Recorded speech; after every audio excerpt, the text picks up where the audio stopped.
Good morning বন্ধুরা, আজ হলো 24 নভেম্বর সোমবার। আজকের সকালের বিশেষ বিশেষ খবরগুলি হলো 2026 সালের 1 জানুয়ারিকে ভিত্তি করে হাইলাকান্দি জেলায়ও ভোটার তালিকার স্পেশাল রিভিশন শনিবার থেকে শুরু হয়েছে। জেলার মোট 612 জন বুথ পর্যায়ের আধিকারিক বিএলও ভোটার তালিকার সংশোধনের কাজ করবেন। এর মধ্যে হাইলাকান্দি বিধানসভা কেন্দ্রে 282 জন এবং কাটলিছড়া আলগাপুর কেন্দ্রে 330 জন বিএলও জড়িত রয়েছেন।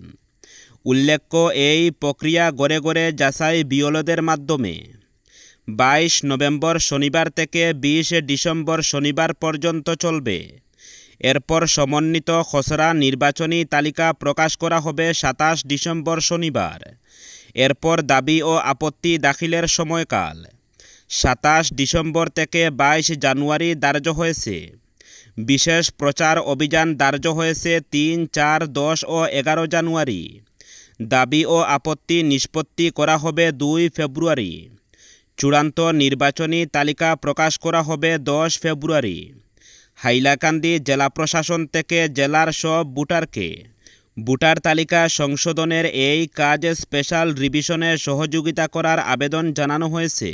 পরবর্তী খবরটি হল, মহিলাদের বিরুদ্ধে সংগঠিত অপরাধ নিয়ন্ত্রণে রাজ্য সরকার কঠোর পদক্ষেপ নিচ্ছে। এছাড়াও বহুবিবাহ রোধে সরকার আইন প্রণয়নের উদ্যোগ নিচ্ছে সরকার। অসম বিধানসভার আসন্ন অধিবেশনে এ সংক্রান্ত বিল উত্থাপন করা হবে। রাঙ্গাপাড়ায় মুখ্যমন্ত্রী মহিলা উদ্যমিতা প্রকল্পের চেক বিতরণ অনুষ্ঠানে একথা বলেন মুখ্যমন্ত্রী ডক্টর হিমন্ত বিশ্ব শর্মা। পরবর্তী খবরটি হল, বনের বাড়ি থেকে আর ঘরে ফেরা হলো না অটোচালক বিজয় মালাকারের। রেললাইনে ফেসে যাওয়া অটোরিকশা দুমড়ে মুচড়ে দিল ট্রেন। এতে প্রাণ হারিয়েছেন চালক। রবির কাকবুরে ঘটনাকে ঘিরে তীব্র চাঞ্চল্য ছড়ায় নিলামবাজারে। রেল পুলিশ ঘটনাস্থলে ছুটে গিয়ে মৃতদেহ উদ্ধার করার পাশাপাশি বাজেয়াপ্ত করেছে অটোরিকশা। শনিবার দিনের বেলা খোলা ছিল রেল ক্রসিং। সন্ধ্যার আগে ঘটনাস্থলে খুঁটি পুঁতে সব ধরনের যানবাহন চলাচল বন্ধ করে দেয় রেল কর্তৃপক্ষ। আর রবিবার সকালে বড়সড় অঘটন ঘটে নিলামবাজারের বাহাদুরপুরেই। এদিন কাকবুরে বাহাদুরপুর তালতলা পূর্ত সড়কে রেল ক্রসিংয়ে মর্মান্তিক অঘটন ঘটেছে। এতে প্রাণ হারান নিলামবাজার থানা এলাকার দাসগ্রামের বাসিন্দা বিজয় মালাকার, বয়স 42। জানা গেছে, শনিবার দিনের বেলা বিজয় মালাকার নিজের অটোরিকশা নিয়ে রেল ক্রসিং হয়ে গিয়েছিলেন বোনের বাড়িতে। তখন উন্মুক্ত ছিল রেল ক্রসিং। সন্ধ্যার দিকে আচমকা রাস্তা খুঁটি পুঁতে রেললাইনের একটি পাশ বন্ধ করে দেয় কর্তৃপক্ষ। এমনিতেই পূর্ত রাস্তা থেকে রেললাইন অনেকটা উঁচু। সামনের দিক খুঁটি পুঁতে বন্ধ থাকলেও পেছনের দিক আবার ছিল উন্মুক্ত। চালক বিষয়টি আঁচ করতে পারেননি। পেছনের দিক থেকে সোজা অটো নিয়ে রেল ক্রসিং করতে গিয়ে বিপত্তি ঘটে। সামনের দিকে রাস্তা ছিল খুঁটি পুঁতা, আর সেখানেই অটোরিকশা ফেসে যায় রেললাইনের উপর। ঠিক সেই মুহূর্তে চলে আসে দ্রুতগামী একটি মালবাহী ট্রেন। ট্রেনের ধাক্কায় রেললাইনের পাশে ছিটকে পড়ে অটোরিকশা। এতে চালক বিজয় মালাকারের দেহ দুভাগে বিভক্ত হয়ে যায়। ভোরের আলো ফুটার পরই ঘটনাটি প্রকাশ্যে এলে বৃহত্তর এলাকায় চাঞ্চল্য ছড়ায়। খবর পেয়ে রেল পুলিশ সরজমিনে গিয়ে মৃতদেহ উদ্ধার করে ময়নাতদন্তের জন্য জেলা অসামরিক হাসপাতালে পাঠিয়ে দেওয়ার পাশাপাশি বাজেয়াপ্ত করেছে অটোরিকশাটি। ঘটনাকে ঘিরে চাঞ্চল্য ছড়ায় বাহাদুরপুর সহ বিস্তীর্ণ এলাকায়।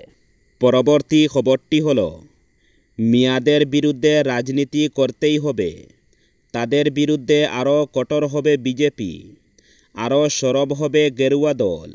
রবিবার হাফলংয়ে অটল বিহারী বাজপেয়ী ভবনে দাঁড়িয়ে এই বিস্ফোরক মন্তব্য করলেন অসম প্রদেশ বিজেপি সভাপতি সাংসদ দিলীপ শইকিয়া। দিলীপ শইকিয়া বলেন, আগামী দিনে মিয়ার বিরুদ্ধে আরও গর্জন দেখাবে গেরুয়া শিবির। তাদের জন্য আজ অসমে সংস্কৃতি প্রত্যাহ্বানের মুখে। এই মিয়ারা আমাদের ধার্মিক ও অত্যাধিক যেসব ঐতিহাসিক স্থান রয়েছে সেসব দখল করে নিজেদের আওতায় নিয়ে যাচ্ছে। তাদের আস্ফালনে আমাদের সংস্কৃতি বিপন্ন হতে চলেছে। পাশাপাশি তারা জনসংখ্যা দিন দিন বাড়িয়ে তুলছে। এটা আমাদের সমাজের জন্য এক ভয়ঙ্কর হুমকি বলে মন্তব্য করলেন দিলীপ শইকীয়া। তিনি আরও বলেন, মিয়ারা আমাদের অনেক কষ্ট দিয়েছে, আর এই কষ্ট দেওয়ার পেছনে মদদ দিয়েছে কংগ্রেস। সাংসদ দিলীপ শইকীয়া জোর গলায় বলেন, আমরা মিয়ার বিরুদ্ধে রয়েছি এবং ভবিষ্যতেও থাকব। পরবর্তী খবরটি হলো, বেহাল রাস্তাঘাটের প্রতিবাদে বুট বয়কটের ডাক দিলেন দক্ষিণ শুকতলা গ্রামের ক্ষুব্ধ জনগণ। স্বাধীনতা প্রাপ্তির কয়েক দশক পেরিয়ে গেছে, কিন্তু আজও কোনো ধরনের রাস্তাঘাট নির্মাণ করা হয়নি দলাই বিধানসভা সমষ্টির অধীন ভুবনডহর জিপির দক্ষিণ শুকতলা গ্রামে। জনপ্রতিনিধিদের দীর্ঘ বঞ্চনার জন্য দক্ষিণ শুকতলা গ্রামের জনগণের মনে তীব্র ক্ষোভের সৃষ্টি হয়েছে। প্রতি নির্বাচনের আগে মিথ্যা প্রতিশ্রুতি দিয়ে ভোট আদায় করে নিয়ে যান নেতামন্ত্রী বিধায়ক, কিন্তু ভোট গেলে আর তাদের কোনো পাত্তা পাওয়া যায় না, এমনই অভিযোগ গ্রামটির জনগণের। রবিবার গ্রামের জনগণ এক স্থানে জড়ো হয়ে রাস্তাঘাটের দাবিতে তীব্র ভাষায় স্লোগান দেন। তারা স্পষ্ট জানিয়ে দেন, নির্বাচনের আগে গ্রামের রাস্তা নির্মাণ না করা হলে এবার আর ভোট নয়, গ্রামশুদ্ধ জনগণ ভোট বয়কট করবেন। এদিন গ্রামের জনগণের পক্ষে বুরহান উদ্দিন কবির হোসেন, শেখ হাফিজুল্লাহ রাহেনা বেগম, সাবির আহমেদ মনিরুদ্দিন এবং আলিয়া বেগম বলেন, গত লোকসভা, বিধানসভা এবং পঞ্চায়েত নির্বাচনে তারা প্রচুর ভোট দেন শাসক দল বিজেপিকে, কিন্তু নির্বাচনের পর আর দেখা মেলেনি শাসক দলের নেতাকর্মীদের। গ্রামের রাস্তাঘাটের দাবি জানিয়ে সাংসদ পরিমল শুক্লবৈদ্য এবং বিধায়ক নিহার রঞ্জন দাসকে স্মারকপত্র প্রদান করেন তারা, কিন্তু সবাই বৃথায় যায়। বিধানসভা নির্বাচনের পর বিধায়ক নিহার রঞ্জন দাসকে গ্রামের রাস্তাঘাটের বেহাল পরিস্থিতি দেখার আমন্ত্রণ জানিয়েও তাকে গ্রামে আনা যায়নি। তারা বলেন, বর্ষার মরশুমে গ্রামের রাস্তা জলের তলায় চলে গেলে প্রচণ্ড ভোগান্তি পোহাতে হয় গ্রামের প্রায় 3000 জনগণকে, কিন্তু নেতামন্ত্রী বিধায়কের কোনো হেলদুল নেই। আশপাশের গ্রামের বিধায়ক নিহার রঞ্জন দাস এসে সভা করে যান, কিন্তু তাদের গ্রামে আসার প্রয়োজন বোধ করেন না তিনি। পরবর্তী খবরটি হল, প্রশাসনের আয়োজিত নাগরিক সভায় সিদ্ধান্তের পর ফের শিলচর শহরে এলিভেটেড করিডোর নিয়ে আপত্তি তুলল ব্যবসায়ী সমিতি।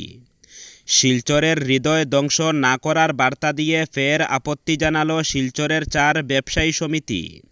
এলিভেটেড করিডোরকে বাদ দিয়ে বিকল্প ব্যবস্থা নেওয়া হোক। যানজট নিরসনে ফ্লাইওভার নির্মাণ হলেও যানজটের সমস্যা দূর হবে না। ফ্লাইওভার নির্মাণ কাজের সময় 2 থেকে 3 বছর ব্যবসায়ীরা ক্ষতিগ্রস্ত হবেন। তাই বিকল্প ব্যবস্থা অর্থাৎ সেন্ট্রাল রোডকে বাদ দিয়ে অন্য স্থান দিয়ে ফ্লাইওভার নির্মাণ করা হোক। এছাড়া যানজট নিরসনে শহরের রাস্তার পাশ সম্প্রসারণ করা হোক। রবিবার শিলচরের একটি হোটেলে এক সাংবাদিক সম্মেলনে ব্যবসায়ী সমিতির পক্ষ থেকে দেবাশিস স্বামী, অতীশ দত্ত, নন্দদুলাল সাহা, প্রসঞ্জিৎ ভট্টাচার্য, পার্থপ্রতিম দাস, নবীন গুলগুইয়া জানান, প্রস্তাবিত এলিভেটেড করিডোর সম্পর্কে গত 19 নভেম্বর বঙ্গভবনে জনসভা অনুষ্ঠিত হয়। ওই সভায় শিলচরের 4টি ব্যবসায়ী সমিতি যথাক্রমে central Silchar traders association, Premtala হাসপাতাল রোড মার্চেন্ট ডেভেলপমেন্ট কমিটি, হাসপাতাল রোড মার্চেন্ট অ্যাসোসিয়েশন, উত্তর রাঙ্গিরখাড়ি ব্যবসায়ী সমিতির পক্ষ থেকে মুখ্যমন্ত্রীর উদ্দেশ্যে একটি স্মারকপত্র প্রদান করা হয়। এতে ক্ষতিগ্রস্ত এলাকার ব্যবসায়ী সংগঠনগুলির দ্বারা প্রস্তাবিত এলিভেটেড করিডোর প্রকল্প সম্পর্কে মতামত তুলে ধরা হয়। তারা জানান, তারা যেসব প্রস্তাব দিয়েছেন তা সরকার বিবেচনা করবে বলে আশাবাদী। পরবর্তী খবরটি হল, ভেঙে গেল বেইলি সেতু। সেতুর রেলিং ভেঙে পড়ে মাটি বোঝাই একটি টিপার। ঘটনাটি ঘটেছে ত্রিপুরার চেলাগাঙ্গে। শনিবার রাত আনুমানিক 2টা নাগাদ চেলাগাং একচুরি সেতু ভেঙে টিপার উল্টে যায়। বর্তমানে চেলাগাং থেকে যতনবাড়ি যাওয়ার রাস্তা চলাচল বন্ধ। চরম দুর্ভোগের মধ্যে পড়েছেন জনগণ। ঘটনার ফলে এলাকায় যান চলাচল সম্পূর্ণভাবে বন্ধ হয়ে গেছে। রাতে দুর্ঘটনার শব্দে স্থানীয় বাসিন্দারা আতঙ্কিত হয়ে পড়েন এবং অনেকেই ঘটনাস্থলে ছুটে আসেন।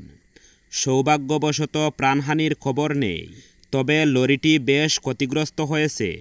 স্থানীয়দের অভিযোগ, অতিরিক্ত ওজনের গাড়ি চলাচল নিয়ন্ত্রণ না করায় এই দুর্ঘটনা ঘটেছে বলে তাদের অভিযোগ। পরবর্তী খবরটি হলো, অসমের শিক্ষাক্ষেত্র এবং শিক্ষক সমাজের স্বার্থে বেশ কিছু গুরুত্বপূর্ণ সিদ্ধান্ত নিল রাজ্য ক্যাবিনেট। রবিবার মুখ্যমন্ত্রীর পৌরোহিত্যে অনুষ্ঠিত ক্যাবিনেট মিটিংয়ে শিক্ষকদের বদলি ও শিক্ষক কর্মচারীদের বেতন বৃদ্ধি, নতুন শিক্ষা প্রতিষ্ঠান স্থাপন এবং বহু প্রতিষ্ঠানকে প্রাদেশিকীকৃত করার বিষয়ে ক্যাবিনেট অনুমোদন জানিয়েছে বলে মন্তব্য করেছেন মুখ্যমন্ত্রী। ক্যাবিনেট বৈঠকের পর মুখ্যমন্ত্রী জানান, বছরে 6% করে স্কুল কলেজের তৃতীয় ও চতুর্থ শ্রেণীর কর্মচারীদের বেতন বৃদ্ধিতে গুরুত্ব আরোপ করেছে রাজ্য ক্যাবিনেট। তিনি বলেন, অতীতে স্কুল কলেজের ও শিক্ষক কর্মচারীদের বেতন বৃদ্ধির ক্ষেত্রে প্রয়োজনীয় নিয়মের কথা আইনে লেখা ছিল না। তবে এখন থেকে প্রাদেশিকৃত স্কুল কলেজের বেতন বৃদ্ধিতে আইন সংশোধন করার বিষয়টিতে অনুমোদন দেওয়া হয়েছে। পাশাপাশি ভৌগোলিক ক্ষেত্রে অসুবিধাজনক অঞ্চলে চাকরি করা শিক্ষক শিক্ষিকাদের বিষয়ে আইন সংশোধনের জন্য অনুমোদন জানিয়েছে ক্যাবিনেট। শিক্ষিকাদের ক্ষেত্রে 5 বছর এবং শিক্ষকদের ক্ষেত্রে 7 বছর শিক্ষকতা করা ব্যক্তিরাই বদলির জন্য উপযুক্ত হবেন আইন সংশোধনের মাধ্যমে। প্রিভেনশিয়ালাইজেশন পাবলিসি সংশোধনের জন্য ক্যাবিনেট অনুমোদন জানিয়েছে। মুখ্যমন্ত্রী বলেন, 2006 সালে প্রতিষ্ঠিত রিকগনাইজেশন বা পারমিশন, এনওসি, অ্যাফিলিয়েশন বা যে কোনো সরকারি নথি থাকলে 2006 সালে প্রতিষ্ঠা করা স্কুল কলেজে প্রাদেশিকীকরণের জন্য উপযুক্ত হবে। এর জন্য সংশোধনী বিলে অনুমোদন জানানো হয়েছে। ফলে অসমে নতুন করে 15টি কলেজ এবং কয়েক হাজার বিদ্যালয় শীঘ্রই প্রাদেশিকীকৃত হতে চলেছে। পরবর্তী খবরটি হলো, শ্রীভূমিতে বইমেলা 12 ডিসেম্বর থেকে। বইমেলা হচ্ছে লেখক ও পাঠকের মিলন মেলা। এই মেলা বই কেনাবেচার সঙ্গে বিনোদনের কেন্দ্রবিন্দু। বই যেমন জ্ঞানের আলো ছড়ায়, সঙ্গে মানুষের মধ্যে সেতুবন্ধনের গুরুত্বপূর্ণ ভূমিকা পালন করে। শ্রীভূমি বইমেলা 2025 আগামী বছর হীরক জয়ন্তী উদযাপন করবে, তাই এবছর থেকে এর প্রস্তুতি শুরু হয়েছে। রবিবার সাংবাদিক সম্মেলনে শ্রীভূমি বইমেলার 24 বছরের ইতিহাসসহ নানা দিক তুলে ধরেন কর্মকর্তারা। এবারের বইমেলায় পশ্চিমবঙ্গের সঙ্গে ত্রিপুরা ও অসমের নানা স্থানের পাবলিশার্স ও পুস্তক বিক্রেতারা আসছেন। 12 থেকে 22 ডিসেম্বর পর্যন্ত চলবে বইমেলা। এবার বইমেলা হবে শম্ভুসাগর উদ্যানে। মেলার আনুষ্ঠানিক উদ্বোধন করবেন রাজ্যের মন্ত্রী কৃষ্ণেন্দু পাল ও শ্রীভূমি সন্তান শিলচর গুরুচরণ বিশ্ববিদ্যালয়ের উপাচার্য ডক্টর নিরঞ্জন রায়। উপস্থিত থাকবেন বরাক উপত্যকার কবি, সাহিত্যিক ও সমাজকর্মীরা।